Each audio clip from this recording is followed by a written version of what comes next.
একটা মানুষকে আবেগিকভাবে দেখে তার সাথে সাময়িক কথা বলে মানুষটাকে কি আদৌ চেনা যায়?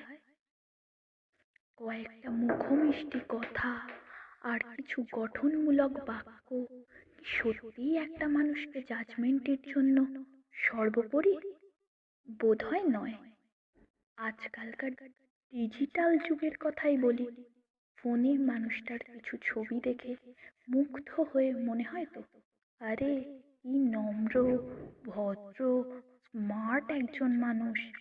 আর কয়েকটা টুকরো কথাবার্তার পরে তো মনে হয়, আরে একেই তো আমি এতদিন খুঁজছিলাম, একদম পারফেক্ট একটা মানুষ।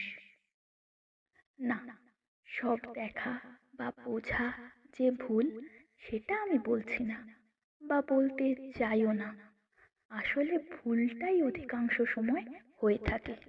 যাকগে, একটা কথা কিন্তু ভুললে চলবে না, এখান থেকে দূরের আকাশের চাঁদকেও কিন্তু আমরা মন্ত্রমুগ্ধ হয়ে দেখি, অপূর্ব, অসাধারণ বিশেষণে বিশেষিত করি।